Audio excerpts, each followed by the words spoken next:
Hey, honey, do you know what is the foundational behavior in our life? I feel for building any connection, communication is important, What else? accountability is important, or Anything? probably, I think trust is the most important element for any connection, isn't it? Bang on. I also agree with you that trust is the foundational behavior for any connection in life. And you know today who we have with us. We have somebody very special who has first-hand experience about cultivating cultures of commitment, accountability, and trust through his military career that has spanned more than 2 decades. He is a highly sought after keynote speaker, author, and a professional pilot. And he is graduate of United States Air Force Academy and still continues to serve as reservist. And he's a person who lives the message of trust and ownership every day with all his people from stage to dining table. He loves cooking. He shows his commitment to build trust with his daddy daughter donut dates on Fridays as well. I am actually very excited to hear from him his story about trust, ownership, and living it all. So So, let's Deepak, invite Lieutenant Colonel Jason Harris on our next episode of Your your Story, story, Your your Glory. story. Hey, welcome, Jason, to Your Story, Your Glory, our podcast where we share inspiring stories. And definitely, today we have an amazing opportunity to hear from you, your amazing story, and the way you have been inspiring millions of people. Welcome, Welcome, Jason. Jason. Wonderful. Thank you so much for having me. I appreciate that. So, Jason, while we start your story, I think of as a child, I used to look at the aircraft and I used to think that one day I will travel across the world in this plane, right? Well, what did you used to think? Did you ever dreamt of flying an aircraft as a combat pilot, or you wanted to travel? Growing up, I would get an opportunity to fly to visit my grandmother, fly to visit my father, fly to visit other family. And it was never something that I dreamed about doing. Flying airplanes was never something that I got excited about. I didn't look up at the sky and go, oh, that's possible. And the reason why was because of how I grew up. You know, I grew up in the inner city streets of Oakland, California. We came from very humble beginnings. There was no awareness to me that it was even possible. You know, a lot of people, they talk about you can't dream it if you can't see it. And I never saw anyone that looked like me flying airplanes. And it was never anything that I was introduced to as a child, as a young person. I don't recall ever anyone saying, hey, when you grow up, you can be a pilot. I went to college thinking that I would go off to college to be a lawyer, or just that I was going to be, you know, a maintenance officer in the Air Force, or maybe a security forces officer. Never in a million years did I think that flying airplanes would be what was going to be the job that propelled me to be where I'm at today. And so, you know, and it shocks a lot of people because they go, man, you must have wanted to fly since you were a kid. And I was like, actually, no. I stumbled upon it sort of by accident, sort of by divine intervention, so to speak. But it was not something that I grew up wanting to do, and it was not something that I dreamed about as a kid. What I dreamed about as a kid was being successful, and I had to figure out what it success really means. And then even now, I continue to ask myself, what does success really mean? Does it mean what someone else says, or is it what I define success is? So, Jason, when we go through any experience, every experience is a learning in some way or other. And when you led your first combat mission in US Air Force, what was your first lesson learned in that experience? You know, when I go back and I have to review all of the combat missions that I've flown, and so to think and ask the question, what was the first lesson? That becomes very challenging. And the reason I say that is because the first time I flew in combat was in 2003.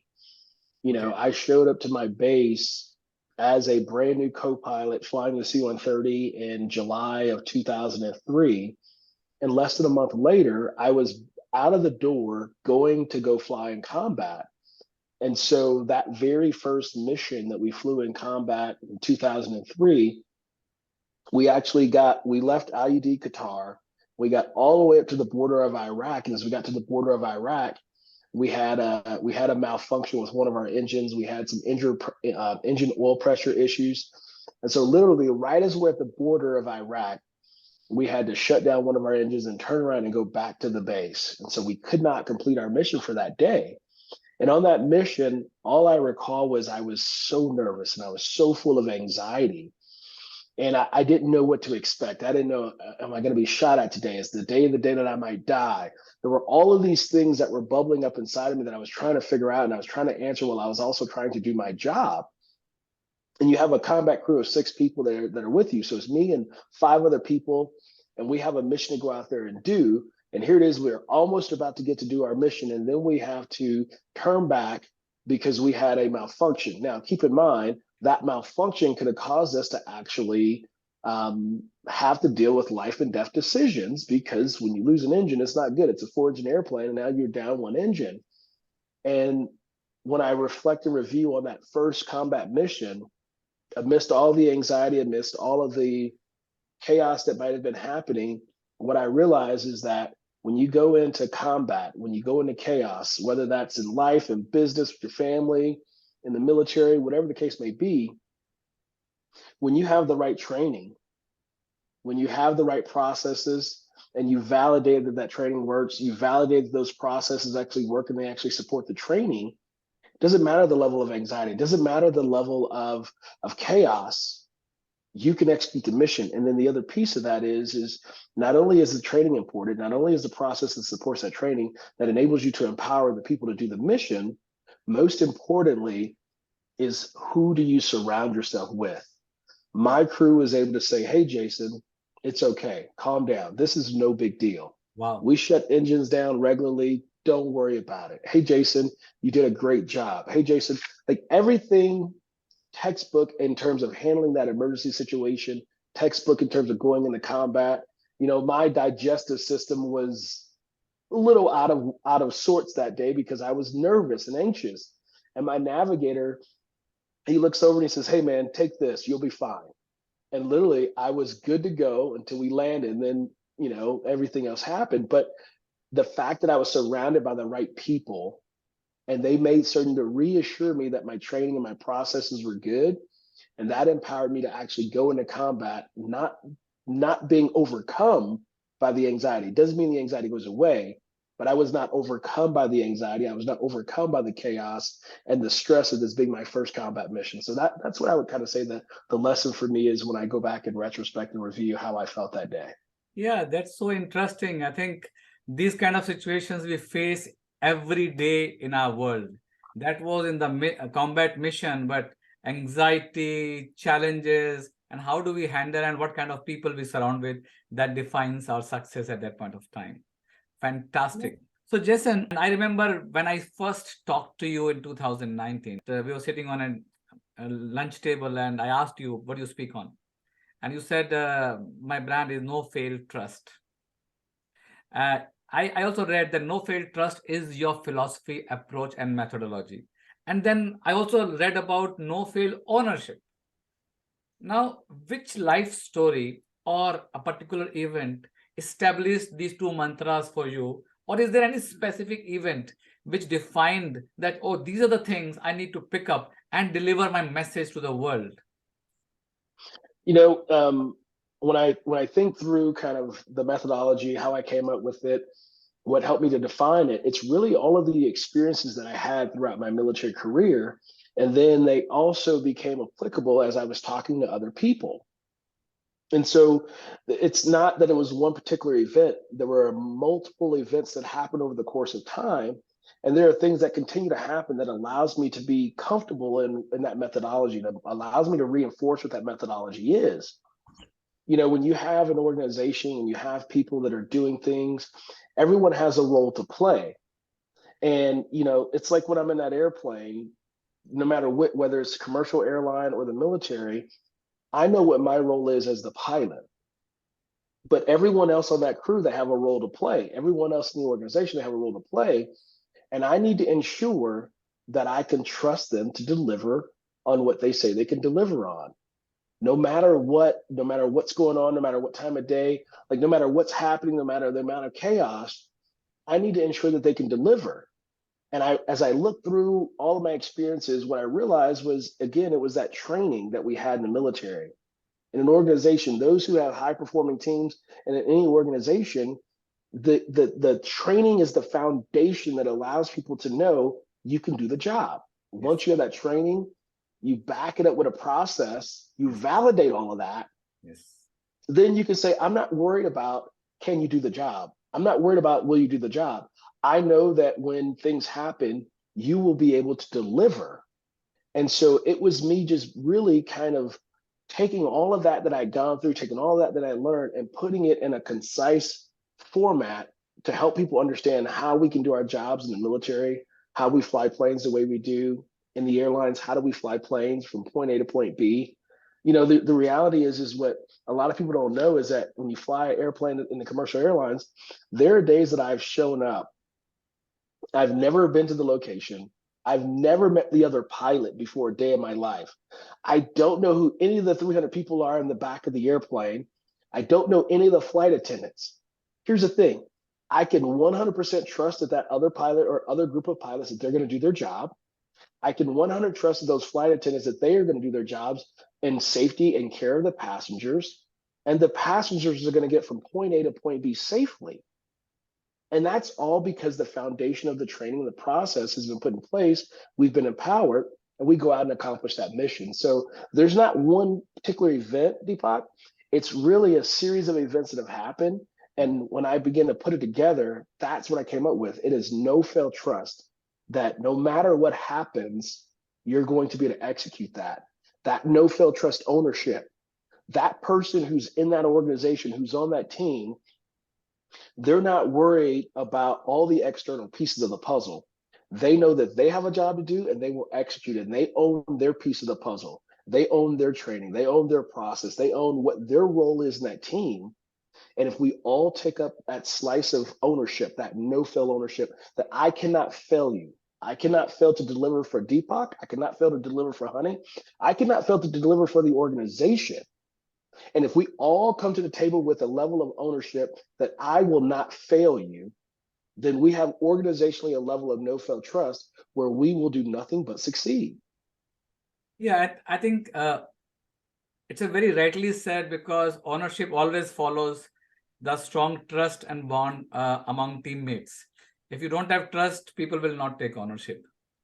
Yeah. Absolutely. Now, especially in the world of social influence, different dynamics, people looking for quick successes, it's not that difficult to say that it's actually difficult to trust. So I completely agree with you with the series of experiences that you had, which gave you the belief in no fail trust and no fail ownership. I would like to know more. How do you create the parallel and connect these two different worlds to bring home the message, which is not easy nowadays? I mean, And I would like to add what Hani is saying is, yes, of course, in in your world where you're flying aeroplane and or an aircraft and on a combat mission, there is no option to unless you trust each other. But in the corporate world, the risks are not that high. Okay, the stakes are not that high, and that's why I see both me and Honey, we have trained, I think we've been training for last 15 years, and we always talk about trust and communication and ownership, but organizations still struggle with the problem. So here's the thing. I would disagree, Deepak. The stakes and the risk are just as high in corporate America as they are in that airplane. They might not be as immediate, because you're not traveling at 500 miles an hour in the middle of the night. However, the stakes are just as high, because if the people in an organization don't deliver, then the organization their profitability begins to go down. And as we all know, when profitability goes down, our bottom line gets destroyed. And then we have to start looking at downsizing, that really feared word. We have to begin to look at who's going to lose their job. Yes. And so now when people start losing their jobs because people are not performing, because they're not taking ownership, because we don't have trust throughout an organization, now it's life and death. You can't take care of your family. You don't have a home for your family, and everything else that comes as a result of that lack of trust in an organization, that lack of unity in an organization, that lack of collective agreement to deliver on what we say we're going to deliver on, right? And so really it's just as critical. It just doesn't happen as quickly. And so, yes, honey, trust is very hard to get to. Most people, they come into it and they just say, trust me. And here's the thing, and there's different types of trust. There's a level of trust that when you get hired by an organization, you say as the employer, I'm going to trust you, employee, to do your job, and then I will in turn pay you. And then the employee says, hey, I'm going to sign on the dotted line with you, company, and I'm going to trust that if I do my job, then you will pay me. So we have an equal level of trust. That's pretty easy. That's a really basic, simple level of trust. But to do what we're talking about, the no-fail ownership, no-fail trust, to do that, we need to actually get to a different kind of trust. This trust, it starts with, there's an interpersonal trust. Can I trust you as a person? And then can I trust you to do the job? Yeah. And so in the context of what we're talking about here, to get to that level of trust, it starts with creating connection. Yeah. You don't create connection with people until you first communicate with them. So we have to do our part to communicate with people. Once we communicate with people, we create a connection. Once we create a connection, we then move from connection to accountability. It's a mutual level of accountability. Once we get past accountability, that's when we get to trust. So connection to commitment, accountability, then to trust. That's where we have to build this thing through. And no, it's not easy, because now we have to communicate. Now we have to figure out, how do we create a connection? Now we have to figure out, what do we need to be accountable for? What do I want you to be accountable for? What do I need you to be accountable for? And how do you become accountable? I can tell you that I'm empowering you all day long, but if I don't tell you or give you the tools to do the job, then that empowerment is nothing more than words that are meaningless with nothing to back it up. Yeah. So in organizations, we can get to trust, but we have to put in the work to get to that level of trust. And if I, as a team member, want you to trust me, I have to put in the work and own my training.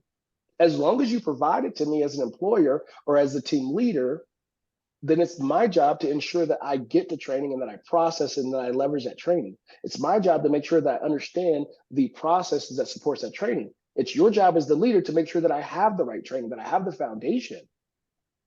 And that's where we begin to build up that level of trust. That's where you get that accountability. And that's how you get to no-fail trust in an organization and on a team. Amazing, Jason, amazing. So what I hear, everything starts with the connection, right? And that's where probably the foundation lies for the employer, for the employee, for anyone, like in our personal life also. I think the very first element is connection, right? Absolutely. And I think there is now, what I heard from Jason is there's only one small difference between flying a combat aircraft and running a corporate organization is the consequences in there is immediate. And here the consequences comes to little later, but there are consequences of similar nature. Yeah. Absolutely. Absolutely. Yeah. And the reality is that with those consequences not being immediate, unfortunately, a lot of people will actually avoid communication, which therefore negates the ability to connect and move towards trust, because they just say, well, I don't want to have that conversation, or, well, we don't need to talk right now. Because like you said, the consequences are not immediate, but they're insidious. You can still die and have something catastrophic happen, but it happens insidiously. It happens very slowly over time. There's that idiom that says death by 1,000 cuts. 1,000 small paper cuts, and eventually you're going to die. Yes, you're right. Yeah. But I have an interesting element coming to my head, Jason. I'm very sure that flying is fun, it's exciting, And from your story, the combat operation, I'm very sure it would have been fulfilling as well, right? But tell me, what did actually trigger you to take your stories from the sky to the stage? I mean, and connect it with the corporate people. What was that trigger? Excellent question. You know, the idea for taking those stories from what I've experienced to the stage was over the course of a series of events and learning about who I was and learning about where my skill set lied and learning about where my true talent and passion was at. And so I've always had a talent and passion for helping people and making an impact and making a difference. And as I started getting involved in sharing stories, I found that people would actually tell me that they were learning stuff from them. And then I realized that I was able to take what I learned over the course of my career and some of the things that I continue to learn as I continue to serve in the military and continue to fly airplanes commercially.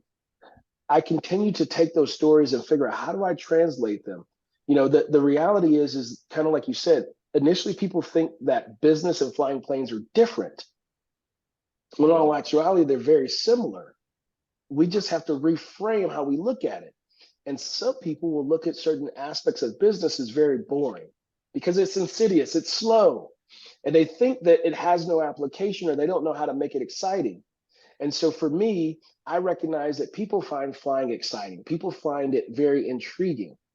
So how do I take something that's exciting and intriguing and bring it down to a level of understanding so that I can then help people to recognize what they can do to create a high performance team, what they can do to create an organization, a culture of commitment, accountability, and trust, similar to what we do in the military, similar to what we do in the airlines, in that industry. And that was the driver to make me want to figure out, how do I really package this in a way where people can understand it, where they can now apply some of the lessons. You get excited to go and watch airplanes fly. People get excited. They go to air shows. No one goes to a show to watch people do paperwork. No one goes to a show to watch people do a Zoom call, right? Yeah. There's nothing exciting about that. Yeah. But what's exciting is when we start figuring out, how do we come together and how do we work? How do we connect with each other? How do we ensure that we create a psychologically safe environment? How do we ensure that we create an environment where people feel like they belong? How do we create that culture where people really want to be there so it's actually not boring? And so that's been the driver for me to want to really connect these two different things that seem very different, but yet they're very much alike. And that's been the driver. Wonderful. Deepak, did you hear that you should actually understand where your true passion lies? And that's really important. Jason, both Honey and me believe very strongly in this one word called guru. Okay, Guru is a Sanskrit word. In English, we call it mentor. And I'm sure when you were in Air Force, must have somebody who has really inspired you or mentored you on your journey of becoming a combat pilot. And I'm sure somebody must have mentored you or guided you on your journey on the stage too. We would love to hear from you. And how did they impacted your life? Well, that's a loaded question, Deepak.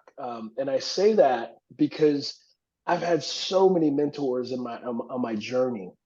You know, I still have mentors that I talk to today, and I don't take it lightly when someone approaches me and asks me to be a mentor. And I love that you gave me the origin of that word mentor, that the Sanskrit word is guru, because I think people have begun to misuse that word guru. And they truly don't understand what it means to be a guru, that it means to be a mentor. And so for me in my career, flying airplanes, I've had different people along the path. You know, I have a sticker that sits on my screen that talks about some of the people that believed in me, that had courage to believe in me, which allowed me to believe that it was possible. You know, there were people that when I was in middle school, people that when I was in high school, people when I was in college, and even to this day, there are people that continue to believe in me and mentor and guide me. And then on the speaker side, you know, I have different friends. You know, John Register, I believe you know him. He's been a person who has mentored me, helped me, and guided me. You know, he has been the person that really kind of pulled me into this space. And he's actually the person who helped me to formulate my signature Loadmaster story, where I talk about that load master and them telling me to go around and how I execute that mission. And so there's been other people in the speaking industry that has really helped me. And at times I try not to call too many names, because if I call too many names, then someone might get offended that I forgot their name. And so I'm not dodging the question, but I'm being very thoughtful and mindful. One of the things that I will say is that I recently wrote a book, co-authored a book with 4 other Air Force pilots, 4 other people who are phenomenal, who are amazing. And that book is called Aiming Higher, and it's a military aviation leadership journey. And as we look in that book, and I didn't give you the exact title, and I apologize, it's not right in front of me, and I don't remember it. I got a bunch of things rolling through my head, but I can give it to you in a moment. But when I look at that book and what we were able to put together, 5 people came together, 5 professional military pilots, 5 people that are doing completely different things. But really, the premise of that book was mentoring each other, surrounding yourself with the right people, right? Jim Rohn said you're the product of the 5 people you spend the most time around. And so we came together and we said, how do we support each other? How do we help each other? And then how do we share messages that we've learned along the way from the people that have mentored us, from people we've mentored, from people that have coached us, people that we've coached? And how do we give that information back to other people so that they can take it and leverage it for themselves, so that they can go and find the right mentor, so that they can ensure that they are being the right mentor? For me, mentorship is so powerful. I literally wouldn't be flying airplanes were it not for mentors like the original Tuskegee Airmen. They told me what it was like to go through that experiment and that experience as they were learning how to fly airplanes as the first Black pilots in the United States Air Force. Other mentors along the journey that have helped me to realize what's possible. And then mentors like some of my best friends that say, when I tell them I couldn't dream of this as a child, and then that friend who's also a mentor says, it's okay now to have new dreams. So it then opens up my mind and my aperture to realize I've gotten to a place I never dreamed of as a child. And now that I'm here, keep dreaming, dream bigger dreams, right? He's that one person who teaches me how to dream. My wife is a mentor. At times she helps to mentor and guide me on the things that I should be considering as I manage the different careers that I have, and helps to mentor and guide me to be a better spouse, to be a better partner, to be a better father. So there are mentors all around us. And the reality is, a lot of us, we don't look to those people as mentors, but we're surrounded by mentors, good and bad. So who you surround yourself with will dictate your success and failure in this lifetime. The community that you surround yourself will dictate the success and failure in this lifetime. And I've been beyond blessed and super grateful to be surrounded by some of the smartest, most brilliant people in the world, be mentored by them, given correction when I need correction because I'm susceptible to screwing something up. And then I don't take it lightly when someone approaches me or I realize that they're wanting, asking, and needing me to be their mentor. Yeah. I can't mentor everyone, but when it's presented to me for the right reasons, for the right person, I don't take it lightly. Because like you said, Deepak, you are that person's guru. You're the person that they are going to look to help give them wisdom and guidance for their life. Absolutely. You could change someone's entire life by something simple that you say or something simple that you don't say. Absolutely. And when you talk about guru, and I remember I always tell people the meaning of the guru is, just to share with you, gu is darkness, ru is dispelling the darkness. So basically, somebody who helps you dispel the darkness. Mentors are the one, whenever we go with things which we are not clear about, and they will say one sentence and you are like, oh my God, yes, I see it. Right. And sometimes, as they say, there are people whom we learn off stage and on stage without even talking to them. Absolutely. And they are also the mentors. I remember when I went to, in 2018, I went to my first Toastmasters International Conference. And Dan Rex, the CEO of Toastmasters, he was on the stage. And he shared one quote. And I'm going to share with you also. The main thing is to keep the main thing the main thing. Yes, I love it. And he repeated it. The main thing is to keep the main thing the main thing. And till today, Jason, that quote is etched into my mind.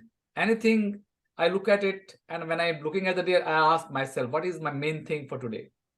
And what I need to focus on. So you don't know who will come for a few seconds and mentor you and will go away. You're absolutely right. Yeah. But Another profound message, Deepak, that I'm taking from this conversation is that your spouse, your kids, your people, and you can't even expect, or probably you would not actually say that they are guru, but in a way, they have been mentoring you, they have been guiding you, and you never, probably we never acknowledge it. But Jason, I love the way you have acknowledged it, and without taking any names, you have brought a new message about the gurus in our daily life with our people. honey, you know how critic my daughters are for when I prepare for my speeches. They will, No, it's no, remove this. This is not work. This will not work. So they are real mentors at home. absolutely. You know, my wife literally, I review every speech with her, and my wife, she'll tell me, she says, I don't need to hear you speak at an event. She says, I know your content because I review it with you and I hear it and we talk about it. And then she will kindly say, maybe you should think about this. Maybe you should do something different. Absolutely. And then at times my daughter will remind me, well, Daddy, you actually said this. I heard your video playing when you were doing some video review and you said this. Maybe, Daddy, you shouldn't do that because that doesn't align with what you said. Yeah. Right. Now, talking about your wife and daughter, I got to know that whenever you are in town and not traveling or less traveling, you try to spend your evenings with them. When speaking business is all about you're traveling here, there, how do you manage your schedule of speaking and traveling along with your family? The first thing that I'll say is that people ask me how I do it. I balance my military career as a squadron commander for a Boeing KC-46 tanker squadron, an airline job flying for American Airlines, my speaking business that is continuing to scale, filming a second season of a TV show, and family. And I always do my best to keep family as the number one priority. And people will say, well, Jason, how do you do it?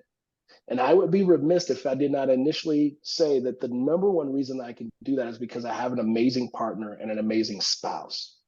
She is the foundation. She's the backbone of our home and of our family. And she helps to give me course corrections along the way. She helps to ensure that I understand the purpose of all that we're doing, the purpose of all that I'm doing. And so I would be remiss if I didn't acknowledge her first and foremost, because without her, I literally would not be doing these things that I get to do.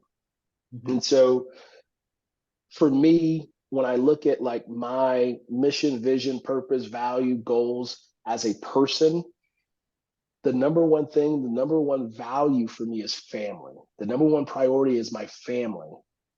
And at times I've lost my way and forgot that they were supposed to be the priority. And because of the mentoring and guiding from my wife, I was able to come back to realize that it's not enough to just say it. I have to actually deliver on that. And so now I try to ensure that my actions actually support my words when I say that family is my number one priority.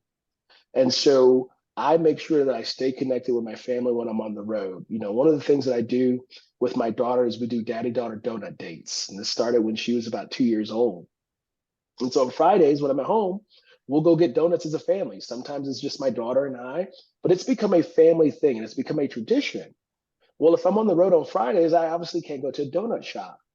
So then I was out at a client event last year, and I realized, wait, technology is amazing. You could still stay connected, not only via text message or video call. You got DoorDash. So literally I dialed up DoorDash and I says, hey, I want a half dozen of donuts sent to them at the house in the morning so she can have a donut before she goes to school. So it's those little things like that we have to take a moment to step back and slow down to realize the things we can do as busy people that are traveling on the road to stay connected to our families. My daughter says, Daddy, you should get Bitmoji so we can communicate that way. Honey, fantastic. And then when I got home, she says, Daddy, can I design your Bitmoji? Because I didn't like what you did. Sure, here's my phone. And she promptly went in and readjusted my Bitmoji. And she actually did a really good job, right? And so we communicate that way. And she, so her and I at 7 years old, we communicate via Bitmoji, via text messaging. Sometimes I'll get up and I'll send them a video, things like that. And so again, the biggest thing for me is not just saying that family is my priority, but doing it. I will actually turn down work if it impedes upon the amount of time that I've committed to being at home with my family in a month. My intentions are always if there's 30 days in the month, I should be at home at a minimum 15 of those 30 days. Wow. And unless I've had that conversation with my wife and we've acknowledged that there's a reason for me to be gone more than that, I do my best to be home at a minimum half of the month. And then when I'm not, I make certain that we stay connected so that we can continue to have that level of accountability and that level of trust between us as a family. Literally, and it sounds cliche, but the idea of no fail trust, it's not just in my work, it's not just in my business. I live it in my life every day, right? A culture of commitment, accountability, and trust. Well, I can't get that commitment, I can't get that accountability, I can't get that trust with my wife and with my daughter if I'm not creating connection, if I'm not communicating with them. So for me, communication is the heartbeat. I will cook dinners at home. We sit down and eat dinner at the table. We go to restaurants, we put away the technology, and we just enjoy each other and enjoy communicating and connecting with each other and understanding what we're going through on a daily basis and mentoring each other in our own community called our family. Yeah. Awesome. Wow. Kudos to your family. I mean, like, we heard a lot about your partner, for her amazing support, for how you are creating impact for others because you have found the balance. And I particularly love the phrase daddy daughter donut date, on Fridays. It sounds lovely to me. And you're a donut lover. What's so special Yes. about donuts? Is there some special story about it? Would you like to share? Yeah, there's nothing special about donuts other than the fact that they're donuts, honey. um, so my favorite donut is maple bacon. You give me bacon on a donut with maple, I'm in love. And so really what started out, it was random. And so in 2017, I was finishing up an advanced academic degree program, and I was out in the Philadelphia area. So I had my wife and my then barely 2-year-old daughter. They came out and we went to this marketplace in Philadelphia. And we're hanging out, eating, whatnot, walking around. We see this donut shop, and I'm like, oh man, I want to get a donut. They just look so amazing. And so I think the place is called Reading Terminal in Philadelphia. And so we go hit this donut spot, and my daughter, she's literally sitting in my lap. I have the picture still. And I give her some, and she just leans over and she lights up on these donuts. And we're like, oh, that's kind of cool. And I didn't think much of it initially. And then randomly, I was like, well, you know what? I'll take her for donuts on Fridays. That's gonna be our thing. And it didn't start off as I'm committed to Fridays. It just started off as Friday. Let's go get a donut, and then I'll take you to the daycare.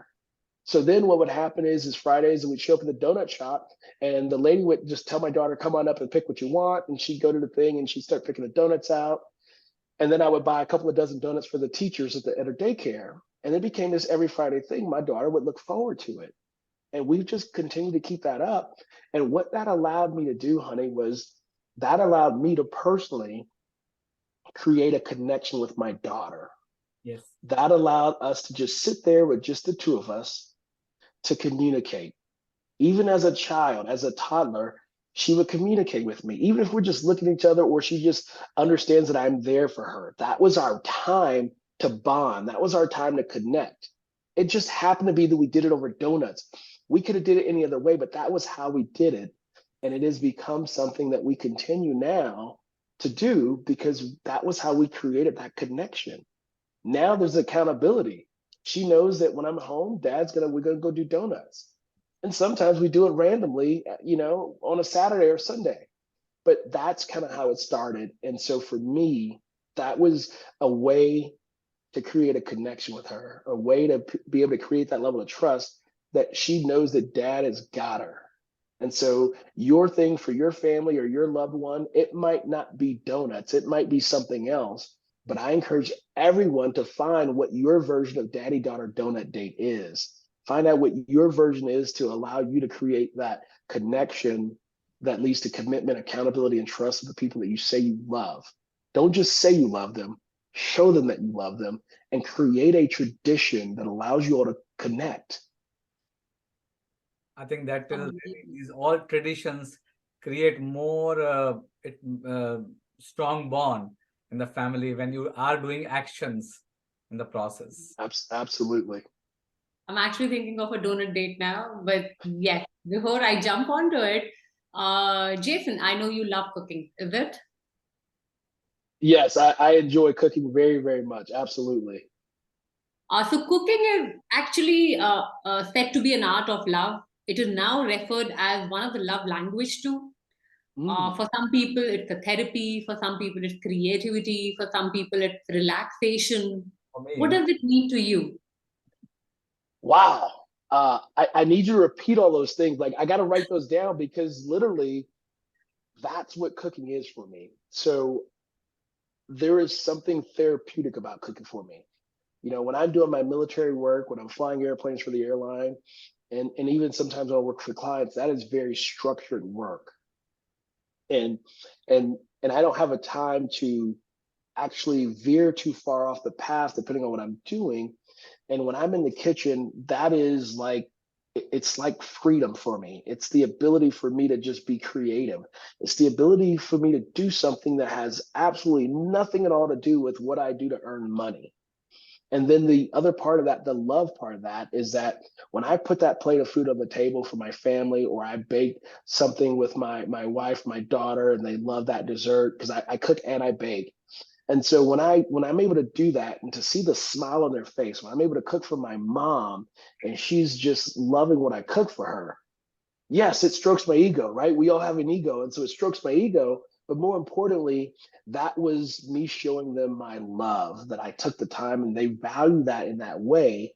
That, like you said, I was able to pour love into that dish, pour love and put it onto a plate, put love on a plate and serve it to them.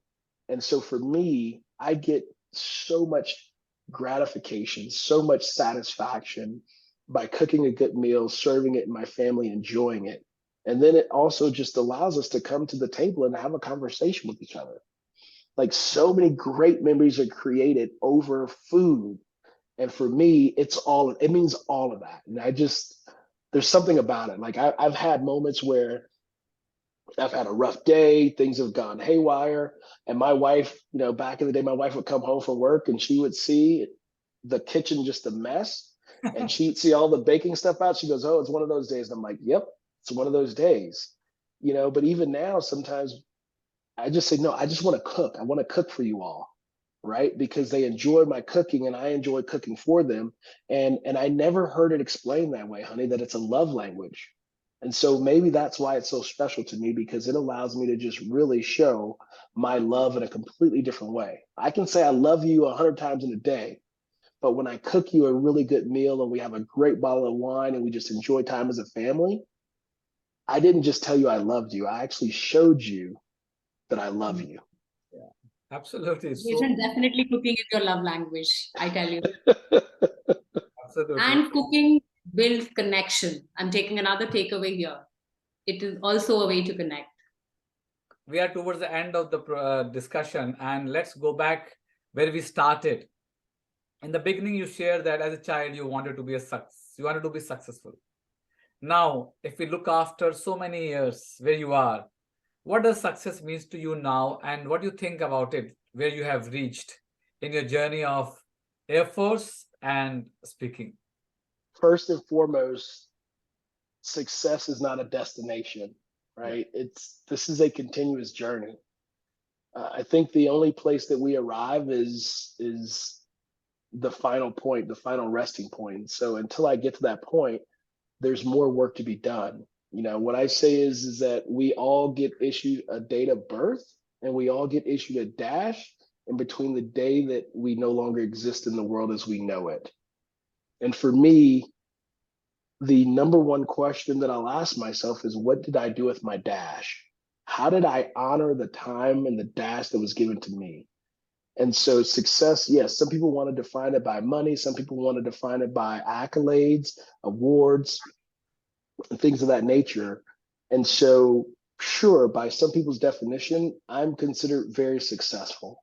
I've achieved a level of success in the military that I'm humbled by. I've worked with some of the best people in the world and my experience there. I've achieved a level of success by being a commercial airline pilot, flying planes all around the world. And that's something that a lot of people strive for. And I'm super grateful for the opportunity to do that. You know, I've been married almost 18 years. I have a beautiful family, a loving family. And for some, that's considered success. You know, I have a successful speaking business, have a lot of fun with my clients, and I'll continue to grow and build that and scale that out and do some amazing things with that. And for me, what I say, number one, is that my presence is my activism. And so I'm always striving to make certain that I'm present when and where I'm supposed to be present. And when I do a speaking engagement, if I impact only one person, then it was successful.